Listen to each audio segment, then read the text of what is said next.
Hey guys, आप सभी लोगों का स्वागत है क्यूरियोसिटी योगा का एक नए फ्रेश और कमाल एपिसोड में। नमस्कार दोस्तों, मैं हूं अंतरीप और आप देख रहे हैं क्यूरियोसिटी योगा। तो चलिए नया कुछ देखते हैं, नया कुछ सीखते हैं। दोस्तों, आज की इस वीडियो में हम पतंजलि योग दर्शन के बारे में पढ़ने वाले हैं। जैसा कि आपको पता है, पतंजलि योग दर्शन का समाधि पाद हमने पहले ही खत्म कर चुके हैं, साधन पाद भी हम स्टार्ट कर लिए हैं। तो साधन पाद का ये जो है वीडियो नंबर 3 है, जिस पर हम डिस्कस करने वाले हैं इन डिटेल अबाउट अष्टांग योग, यानी अष्टांग योग के बारे में क्या कुछ बताया गया है पतंजलि योग दर्शन में, उसके बारे में हम डिटेल डिस्कस करने वाले हैं इस वीडियो में। तो चलिए जल्दी से आगे बढ़ते हैं इस वीडियो में, देखते हैं कि क्या कुछ हमारे लिए इंतजार कर रहा है, क्या कुछ बताया गया है हठ योग प्रतिपिका के हठ योग प्रतिपिका में अष्टांग योग के बारे में। हठ योग प्रतिपिका की अगर अष्टांग योग की बात करें तो वहां पर जो अष्टांग योग की लिम्स है, ये तो हर एक जगह पे है। अष्टांग योग की लिम्स यम नियम आसन प्राणायाम प्रत्याहार धारणा ध्यान समाधि, आटो यम नियम आसन प्राणायाम प्रत्याहार धारणा ध्यान समाधि। यानी हठ योग प्रतिपिका में जो हमें अष्टांग योग देखने को यानी पतंजलि योग दर्शन में हमें अष्टांग योग देखने को मिलता है, ये तो हमें पता चल गया। क्योंकि कई सारे ऐसे योग है, जैसे हठ योग प्रतिपिका की अगर बात करें तो वहां पर हमें चतुरंग देखने को मिलता है। घेरन संहिता की बात करें तो सप्तांग योग देखने को मिलता है। बिल्कुल इसी तरह अगर हम पतंजलि योग दर्शन की बात करें तो यहाँ पर हमें अष्टांग योग देखने को मिलता है। तो ये जो अष्टांग योग है, यहाँ पर जो पहला पांचों है, ये जो है पहला 5, इसको कहा गया है बहिरंग। लास्ट 3 जो है इसको कहते हैं अंतरंग योग। बहिरंग अंतरंग यानी यम नियम आसन प्राणायाम प्रत्याहार, ये पांचों जो है बहिरंग में आता है। धारणा ध्यान समाधि, ये तीनों जो है आपका अंतरंग योग में आता है। अब देखते हैं क्या कुछ बताया गया है यहाँ पर इसके बारे में। सबसे पहले अगर हम बात करें, सबसे पहले आता है यम। यम के बारे में कहते हुए दूसरे अध्याय के 30वें नंबर श्लोक पर बताया जाता है, अहिंसा सप्तमस्त्यम ब्रह्मचर्यम अपरिग्रहम यमादशा। अहिंसा सप्तमस्त्यम ब्रह्मचर्य अपरिग्रह यमा, ब्रह्मचर्य अपरिग्रह यमा, यानी 5 यम, अहिंसा, सत्यम, अस्त्यम, ब्रह्मचर्यम, अपरिग्रह। अहिंसा के बारे में कहते हुए कहते हैं, अहिंसा प्रतिष्ठायम तत्सन्निध्या वैरत्यागा, यानी जिसके जो व्यक्ति जो योगी जो अहिंसा में प्रतिष्ठित है, उसके सान्निध्य पर आने से आपका वैर भाव यानी शत्रु भाव जो है, शत्रुता जो है, वो त्याग हो जाते हैं। जो अहिंसा पर प्रतिष्ठित है योगी, उसके सामने से आने के मात्र से क्या होता है, आपका शत्रु जो है, शत्रुता जो है, शत्रु भाव जो है, वो त्याग हो जाते हैं। ये अहिंसा में प्रतिष्ठित होने के लिए क्या है वो बताया गया है। यहाँ पर हम सिर्फ ऐसे नहीं पढ़ेंगे अष्टांग योग क्या है, वो तो कोई भी पढ़ा सकते हैं। अष्टांग योग में क्या कहते हैं, यम किसे कहा गया है, यम के अंदर 5 भाग क्या है, और उन 5 में सिद्धि प्राप्त होने से क्या क्या प्राप्त होता है। तो this topic is going to be very very important for UGC NET, UG student of yogic art and science, master students of yogic art and science, सबके लिए बहुत ज्यादा इंपॉर्टेंट होने वाला है। चलो फिर कहते हैं सत्य। सत्य के बारे में कहते हुए बताते हैं कि सत्य प्रतिष्ठायम क्रियाफल श्रयत्वम। सत्य प्रतिष्ठायम क्रियाफल श्रयत्वम मतलब क्या है कि जो व्यक्ति सत्य पर प्रतिष्ठित है, यानी जिसका सत्य जो है वो सिद्ध हो चुका है, जो योगी, वो जो भी बोलेगा वो सच होगा, वो जो भी बोलेगा वो आपके जीवन में होगा ही होगा। तो जो सत्य पर प्रतिष्ठित है, जिसका सत्य में सिद्धि प्राप्ति हुआ है, वो योगी जो कहता है वो आपके जीवन में होता ही होता है। उसके बाद है अस्त्य। अस्त्य मतलब चोरी ना करना। अस्त्य का मतलब होता है चोरी करना, अस्त्य का मतलब होता है चोरी ना करना। तो अस्त्य प्रतिष्ठायम सर्वरत्न उपस्थानम मतलब क्या है, जो अस्त्य पर जिसका सिद्धि प्राप्त हुआ है, जो अस्त्य पर प्रतिष्ठित है, अस्त्य पर प्रतिष्ठित होने पर क्या होता है, सर्वरत्न, उसके सामने सारे प्रकार के जितने भी रत्न हैं, सब के सब उसके सामने आ जाते हैं, प्रकाशित होता है। लेकिन उसको कुछ नहीं चाहिए, क्यों? क्योंकि उसका जो मन है, जो चित्त है, वो अस्त्य पर प्रतिष्ठित है, वो अस्त्य पर प्रतिष्ठित है, इसलिए उनको कुछ नहीं चाहिए होता है। उसके बाद कहते हैं ब्रह्मचर्य। ब्रह्मचर्य प्रतिष्ठायम विरजलाभ। ब्रह्मचर्य में प्रतिष्ठा होने पर क्या होता है, असीम वीर्य, बल और ऊर्जा की प्राप्ति होती है। असीम वीर्य, बल और ऊर्जा की प्राप्ति होती है। क्या होता है, असीम वीर्य, बल और ऊर्जा की प्राप्ति होती है। आपको स्क्रीन पर दिख रही चीजें, वहां पर मैं अंडरलाइन कर रहा हूँ। जो एरिया बहुत ज्यादा इंपॉर्टेंट है, याद रखना। यहां से शॉर्ट क्वेश्चंस एमसीक्यूज पूछे जाते हैं यूजीसी नेट पर, यहां से एमसीक्यूज बहुत इंपॉर्टेंट है। उसके बाद है अपरिग्रह। अपरिग्रह कहते हुए बताते हैं, अपरिग्रह स्थौर्यम जन्म कथनम संबोधा। अपरिग्रह स्थौर्य जन्म कथनम संबोध मतलब क्या है, अपरिग्रह पर प्रतिष्ठित होने पर क्या होता है, पूर्व जन्म का और जन्म मित्रु के रहस्यों का ज्ञान हो जाता है, पूर्व जन्म के बारे में सारा कुछ उनको मालूम पड़ जाता है। जन्म मृत्यु ये जो चक्र है, ये जो साइकिल है, इसके बारे में, ये जो रहस्य है, इस रहस्य के बारे में पूरी तरीके से प्राप्ति हो जाती है, ज्ञान प्राप्ति हो जाती है। किसको? जो अपरिग्रह पर प्रतिष्ठित है, जो योगी। तो यहां पर हमने पांचों यम का कंप्लीट किया। अब चलते हैं नियम के बारे में। नियम का कहते हुए क्या बताते हैं, नियम जो है वो स्टार्ट होता है 2/40 से। 2/40 श्लोक नंबर याद रखना, 2/40। सबसे पहले कहते हैं शौच। शौच के बारे में कहते हुए कहते हैं कि शौचत संगयुग्षा पर संसर्ग, दोनों श्लोक बताए गए हैं, याद रखना। शौच के बारे में जो है दोनों 40, 41 दोनों श्लोक है जो जिसके बारे में कहते हैं ये शौच। उसके बाद कहते हैं शत शुद्धि शौमनश्वर एकाग्र इंद्रिय जयात्मन दर्शन योगात्वानि चह। मतलब क्या है? पहले बताते हैं कि अपने शरीर के ऊपर वैराग्य और दूसरों के साथ संसर्ग करने की इच्छा पूरी तरीके से नाश होता है। याद रखना, जिनकी शौच पर प्राप्ति होता है उसका अपने शरीर से वैराग्य प्राप्त हो जाता है, जिसके कारण जो है संसर्ग करने का इच्छा जो है वो नाश हो जाती है पूरी तरीके से। अपने शरीर के ऊपर वैराग्य की प्राप्ति होती है, जिसके कारण जो है संसर्ग करने का जो इच्छा है वो पूरी तरीके से नाश हो जाता है। उसके बाद कहते हैं अंतःकरण शुद्ध हो जाता है। उसके बाद कहते हैं अंतःकरण जो है शुद्ध हो जाता है। देखो सत्य शुद्धि कह रहे हैं ना, सत्य शुद्धि। उसके बाद कह रहे हैं सत्य शुद्धि शौमनस्य एकाग्र जय, यानी सत्य शुद्धि होता है। जो सत्य शुद्धि का मतलब होता है अंतःकरण जो है वो शुद्ध हो जाता है। उसके बाद एकाग्र हो जाता है, मन जो है वो एकाग्र होता है। उसके बाद कह रहे हैं इंद्रिय जय, मन जो है वो एकाग्र होता है, इंद्रिय जय होता है। याद रखना, ये बहुत ज्यादा इंपॉर्टेंट है। शौच के बारे में 2 बेनिफिट बताए गए हैं। पहला नंबर जो है वो है आपका कि अपने शरीर के ऊपर जो है वैराग्य प्राप्ति होती है। इसके कारण जो है जिसके शौच में सिद्धि प्राप्त हुआ है उनका संसर्ग करने का इच्छा, अपर शरीर के साथ संसर्ग करने का इच्छा जो है वो पूरी तरीके से नाश हो जाती है। दूसरी बात जो है सत्य शुद्धि, सत्य शुद्धि का मतलब होता है आंतरिक शुद्धि जो है, अंतःकरण की जो शुद्धि होती है प्राप्त होती है। एकाग्र मन जो है वो एकाग्र हो जाता है, मन की एकाग्रता होती है। तीनों बेनिफिट यहाँ पर कहते हैं, 41 नंबर जो श्लोक है वहां पर तीनों बेनिफिट बताए गए हैं। क्या क्या? सत्य शुद्धि, मन एकाग्र, और उसके साथ साथ बताया गया है इंद्रिय जय, यानी सत्य शुद्धि हो जाना, मन की एकाग्रता आना और इंद्रिय पर विजय प्राप्त होना। तभी उसको आत्मदर्शन होती है, तभी उसका आत्मदर्शन होता है। जब ये तीनों क्वालिटीज आते हैं तभी उसको आत्मदर्शन होता है। ठीक है। उसके बाद कहते हैं संतोष। उसके बाद कहते हैं संतोष। संतोष के बारे में कहते हुए बताते हैं संतोष अनुत्तम शुक्लाव, मतलब जिनको संतोष आ गया है। संतोष का मतलब क्या होता है?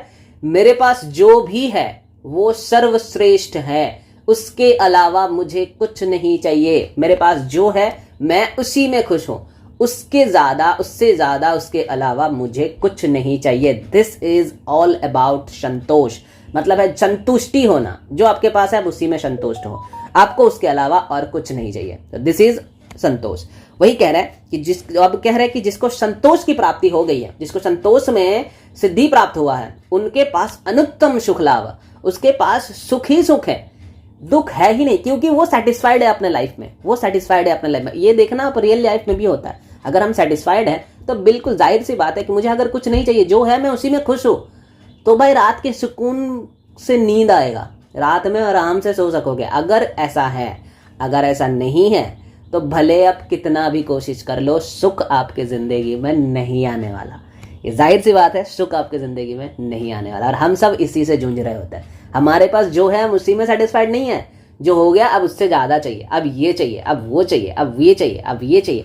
तो हम ये चाहत हमारा बढ़ता जाता है और हम इसमें फंसते चले जाते हैं।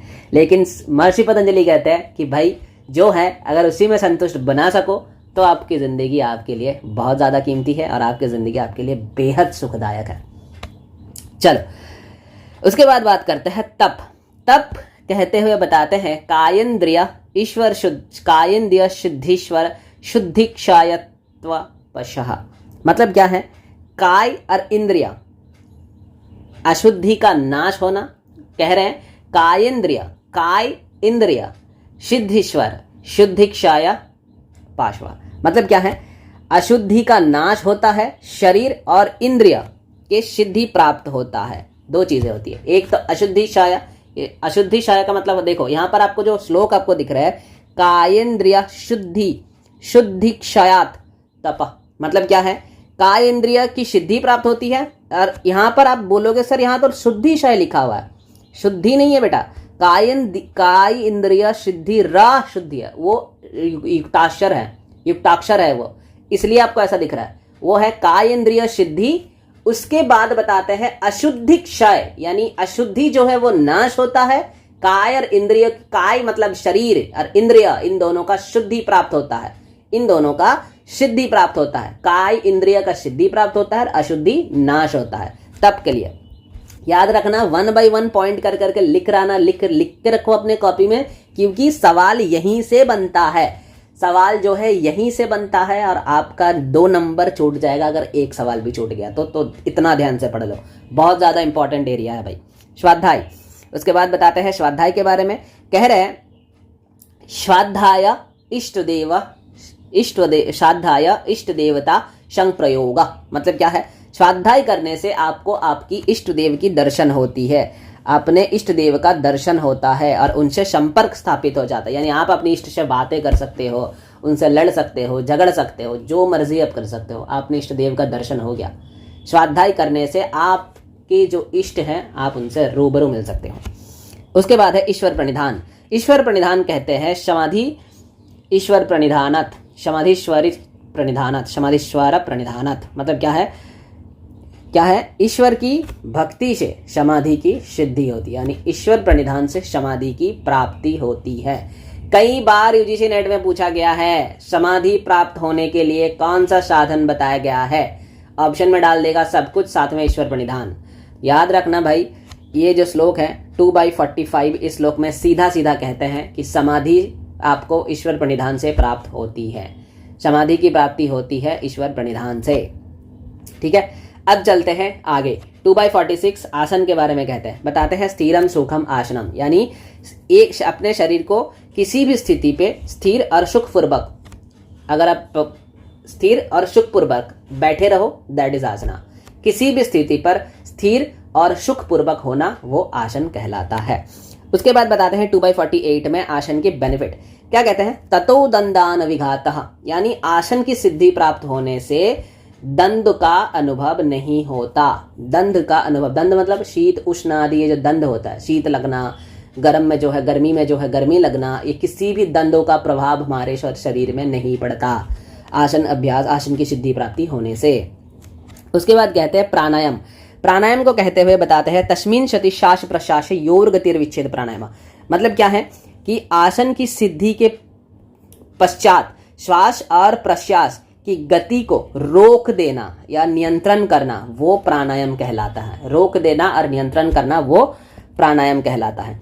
उसके बाद कहते हैं ततः क्षीयते, यानी प्राणायाम के बेनिफिट, ततः क्षीयते प्रकाशावरणम धारणाशु यज्ञता मंशा। 2 बेनिफिट बताया गया है प्राणायाम का, याद रखना बहुत ज्यादा इंपॉर्टेंट है। श्लोक नंबर 2/52 2/53 बहुत ज्यादा इंपॉर्टेंट है। पहला कह रहा है ततः क्षीयते प्रकाशावरणम, यानी ये जो है प्राणायाम की अभ्यास जो है, जो हमारे प्रकाश के आवरण यानी ज्ञान की जो आवरण को ढक रखा है, यानी कि जो माया है, वो क्या करता है, ज्ञान के आवरण को ढक देता है। क्योंकि देखो हमें भी पता होता है ये गलत है ये सही है, सही मार्ग क्या है गलत मार्ग क्या है ये हम सब जानते हैं, हमारे अंदर ही है। बुद्धि हमारे अंदर ही बैठा हुआ है, बुद्धि कोई बाहर से लेने वाली चीज थोड़ी ना होता है, हमारे अंदर ही बैठा हुआ है। लेकिन फिर भी हम गलत करते हैं क्योंकि हम कई बार बुद्धि से विचार करते ही नहीं है। और जबकि सांख्य दर्शन में कहा जाता है, यानी भगवान श्री कृष्ण खुद कहते हैं भगवद गीता में कि भाई बुद्धि जो है वो आत्मा का सबसे निकट होता है। लेकिन फिर भी ऐसे कई सारे सिचुएशंस होते हैं अपनी जिंदगी में जहां पर हम जो है बुद्धि का इस्तेमाल करते ही नहीं है। क्यों? क्योंकि बुद्धि जो है वो ज्ञान है, वो ज्ञान है, वही तो ज्ञान है, जो बुद्धि है वही तो ज्ञान है। उसके ऊपर एक पर्दा होता है जो कि माया का होता है, जिसको हम इल्यूजन कहते हैं, जिसको विवेक चूड़ामणि में कहा जाता है माया। विवेक चूड़ामणि में जिसको माया कहा गया है वो इल्यूजन है बेसिकली, जिसको कहते हैं ना कि आवरण शक्ति। विवेक चूड़ामणि में आचार्य शंकर कहते हैं आवरण शक्ति, वो आवरण शक्ति एक्चुअली माया है। उस आवरण को उसीलिए कह रहे हैं जो प्रकाश के ऊपर, प्रकाश मतलब ज्ञान, उसके ऊपर जो आवरण है उस आवरण को हटाते हैं, क्षय कर देता है, उस आवरण का क्षय करता है कौन? प्राणायाम की सिद्धि होने पर उस आवरण, वो जो आवरण है जो आपके ज्ञान यानी प्रकाश के ऊपर जो आवरण पड़ा हुआ है यानी जो माया है उसका नाश करता है, उसका नाश करता है। यानी तब आपका बुद्धि खुलेगा, तब आपको दिखेगा क्या सच्चाई है क्या गलत है।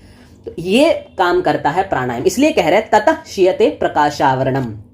उसके बाद कह रहे धारणाशु यज्ञता मंशा। धारणाशु यज्ञता मंशा मतलब क्या है कि धारणाशु यज्ञता मंशा, ये ध्यान रखना, ये बेनिफिट जो है धारणा का नहीं है। कई बार ये श्लोक देके पूछा जाता है कि this is the benefit of धारणा, ध्यान, उसके बाद लास्ट में आपको ऑप्शन डालेगा प्राणायाम। याद रखना, भले श्लोक जो है वो धारणा से स्टार्ट हो रहा है लेकिन बेनिफिट जो है वो प्राणायाम का है भाई, क्योंकि मन जो है, इसका मतलब है धारणाशु यज्ञता मंशा, यानी मन उस लेवल का यज्ञता प्राप्त होता है जब आप धारणा कर सकते हो। धारणा का मतलब है कंसेंट्रेट करना, यानी मन शांत जब तक ना हो तब तक आप धारणा कर ही नहीं सकते। मन जब तक शांत ना हो तब तक आप धारणा कर ही नहीं सकते। इसलिए कह रहे हैं धारणाशु यज्ञता मंशा, यानी धारणा करने की योग्यता प्राप्त होती है मन पर। मन जो है धारणा करने के योग्यता प्राप्त करते हैं। क्लियर? इसलिए कह रहे हैं धारणाशु यज्ञता मंशा। ओके, अब जो है चलते हैं आगे, क्योंकि देखो ऐसी बात जो है ना, आप कहोगे कि क्यों मन ऐसा क्यों है, प्राणायाम करने से धारणा करने की योग्यता क्यों प्राप्त होती है? क्योंकि अगर आप हठयोग प्रतिपिका पढ़ोगे तो वहां पर भी बताया गया ना, चले वाते चलम चित्तम निश्चले निश्चलम भवेत, यानी अगर आपकी वायु चंचल है तो मन भी चंचल होगा। राइट? वायु अगर चंचल है तो मन भी चंचल होगा। बिल्कुल उसी तरह प्राणायाम करने से मन शांत होता है, प्राण शांत होता है, प्राण वायु शांत होता है, तभी मन शांत होगा। और जब आपका मन शांत होगा तभी आप कंसेंट्रेट कर पाओगे, इसके बारे में कोई दौरा ही नहीं है। राइट? इसलिए जो है धारणाशु यज्ञता मंशा, इसको आप रिलेट करो हठयोग के साथ। सिर्फ पढ़ लेना ये ज्यादा बात नहीं है, पढ़ तो कोई भी सकता है, मीनिंग अब डाल दो, एआई में डाल दो, चैट जीपीटी है, जेमिनी है, बहुत सारे हैं, को पायलट से डाल दो, मीनिंग निकल के आ जाएगा, उसमें क्या फायदा है? जब तक लिंक नहीं कर पाओगे तब तक चीजें याद नहीं रहेगा। इसीलिए जरूरत, यहीं पर जरूरत पड़ती है आपकी कोचिंग या गाइडेंस की। ठीक है, चलो आगे बढ़ते हैं, बताते हैं प्रत्याहार के बारे में। कह रहे हैं श विषयो संप्रयोग चित्तवश शरूपानकार इंद्रियानं शरी प्रत्याहार। श विषय संप्रयोग चित्त शरूपानुकार इवेंद्रियानं प्रत्याहार मतलब क्या है? कह रहे हैं इंद्रिय का अपने अपने बाहरी विषय से अलग होकर चित्त के स्वरूप में विलीन हो जाना, वही प्रत्याहार है। चित्त सब समय, चित्त जो है वो हर समय क्या होता है? बहिर्मुखी होता है। बहिर्मुखी यानी बाहर की ओर भाग रहा है, क्योंकि भगवत गीता में भगवान श्री कृष्ण समझाते हैं ना, वो जो एक अश्वरथ होता है जिसमें जिसका एग्जाम्पल देके हम समझाते हैं, भगवत गीता में जो बताया हुआ है क्या है कि मन भाग रहा है चारों तरफ, क्योंकि इंद्रिय दौड़ रहे हैं। इंद्रिय जो है वो विषय के प्रति धावित हो रहे हैं, दौड़ रहे हैं, और मन जो है इंद्रिय का वो लगम, वो बेसिकली मन है। तो जिस साइड में घोड़ा भागेगा उसी साइड में मन भी भागेगा। फॉर एग्जाम्पल समझ लो, ये जो है, फॉर एग्जाम्पल एक समझ लो कि ये जो है ये एक घोड़ा है, इसका ऐसे यहाँ पे जो है एक लगम लगाया हुआ है, दड़ी, ऐसा रस्सी जो है ऐसा लगाया हुआ है। ठीक है, अब ये घोड़ा जो है यहाँ पर घास है, यहाँ पर जो है घास है, घोड़ा जो है इसको खाने के लिए दौड़ रहा है, तो रस्सी भी तो जाएगा क्योंकि उसी के गले पे तो बंधा हुआ है। ये रस्सी पकड़ के यहाँ पर एक इंसान बैठा हुआ है, ये रस्सी पकड़कर यहाँ पर सारथी बैठा हुआ होता है। ये जो है ये हमारी बुद्धि है, ये जो है बुद्धि है, यानी ये लगाम तो भागेगा, ये मन है, ये मन है, और ये जो है ये हमारा इंद्रिय है, ये इंद्रिय है। राइट? तो इंद्रिय जिस तरफ दौड़ेगा मन भी उसी तरफ दौड़ेगा, लेकिन बुद्धि वो पकड़ लेगा। इसलिए कह रहे हैं, इसलिए मन हमेशा दौड़ता रहता है, बहिर्मुखी होती है। तो मन जब अपने बहिर्मुखी विषय से हटकर अंतर में लगने लगेगा, that practice is known as pratyahara, इसे कहा गया है प्रत्याहार। इसलिए प्रत्याहार का जो हम इंग्लिश वर्जन ट्राई करते हैं, इंग्लिश वर्जन जो कन्वर्ट करते हैं उसमें लिखते हैं विड्रॉल ऑफ सेंसेस, इसी कारण। उसके बाद प्रत्याहार की सिद्धि प्राप्त होने से क्या होता है? इससे इंद्रियों पर परम विजय की प्राप्ति होती है, इंद्रियों पर पूर्ण नियंत्रण की प्राप्ति हो जाती है, इंद्रियों पर पूरे तरीके से नियंत्रण हो जाते हैं। उसके बाद बात करते हैं धारणा। धारणा जो है देशबंधस्य चित्तस्य धारणा। कह रहे हैं कि चित्त की किसी भी एक विषय स्थान या वस्तु पर बंध जाना या बांध देना, उसको धारणा कहता है। भले किसी की विषय पर हो, किसी किसी विषय पर हो, किसी स्थान पर, किसी वस्तु पर, कहीं पर, किसी भी विशेष स्थान विशेष वस्तु पर कहीं पर भी अगर चित्त अटक गया, बांध गया, उसी पर सिर्फ फोकस है, दैट इज धारणा, और कुछ नहीं। नियंत्रित फोकस करना, दैट इज धारणा। ठीक है, उसके बाद कहते हैं ध्यान, ध्यान बताते हुए कहते हैं तत् प्रयत्नकतानता ध्यानम। ये जो है तीसरी अध्याय का नंबर 1 श्लोक है धारणा, तीसरे नंबर अध्याय का नंबर 2 श्लोक जो है वो है आपका ध्यान, जिसमें कहते हैं ध्यान क्या है, कह रहे तत्प्रयत्नकतानता ध्यानम। जब धारणा की, धारणा के आगे जब क्या होता है, जब किसी विषय पर हम धारणा कर रहे हैं उस पर जो एक समान और नियंत्रित प्रवाह होता है मन का, एक समान और नियंत्रित प्रवाह मन का, उसी को धारणा के बाद ध्यान कहते हैं। धारणा जो है ध्यान की पूर्ववर्ती स्तर है, ध्यान जो है धारणा की परवर्ती स्तर है। यानी धारणा जब हम करेंगे वहां पर क्या होगा, हम कोशिश कर रहे हैं, हम कंसंट्रेट करने की कोशिश कर रहे हैं। ध्यान मतलब अब हमको कोशिश नहीं करनी है, अब ऑटोमेटिक वही चीज रह गया, बाकी सारा कुछ नहीं है। बाकी जैसे फॉर एग्जांपल मैं अगर धारणा कर रहा हूं ओमकार पे, तो अभी मैं और ओमकार ये दोनों चीजें रह गया, बाकी सारा कुछ काम नहीं कर रहा, बाकी सारा सेंसेशन जो है वो बंद हो गया मेरा, दैट इज ध्यान। उसके बाद आओ समाधि, इसके आगे का स्तर। यहां पर क्या होता है, जब ध्यान करते करते ध्याता यानी जो ध्यान कर रहे हैं अपने स्वरूप को भी भूल जाता है, केवल ध्येय वस्तु ही रह जाते हैं, शेष मात्र रह जाते हैं, वही है ध्यान, वही है समाधि। मतलब धारणा जब था क्या था, मैं था, ऑब्जेक्ट था और सारे सेंसेशंस भी थे। जब हम ध्यान पे आए मैं और ऑब्जेक्ट, जब हम समाधि पे आए सिर्फ ऑब्जेक्ट, यानी मैं अभी लुप्त हो चुका हूं, बस ऑब्जेक्ट ही ऑब्जेक्ट उसी में खो गया पूरी तरीके से, दैट इज समाधि। So that's the 3 stage of धारणा ध्यान समाधि। ठीक है, आशा करता हूं आप लोगों को समझ में आया। फिर भी अगर कोई सवाल हो, किसी भी तरीके की कोई डाउट हो, तो आप कमेंट सेक्शन पे आके लिख सकते हो, मैं जवाब वहां पर देने की कोशिश करूंगा। अगर कोई और टॉपिक पर आपको वीडियो चाहिए या फिर जवाब चाहिए या कुछ डाउट है तो आप वहां पर लिख दो, मैं उसके ऊपर एक लेक्चर सीरीज बना दूंगा, एक लेक्चर वीडियो मैं बना के डाल दूंगा। ठीक है, तो चलिए फिलहाल वीडियो में इतना ही, फिर मिलते हैं आप लोगों के साथ अगले वीडियो में। तब तक के लिए stay healthy, stay happy and keep doing yoga. धन्यवाद।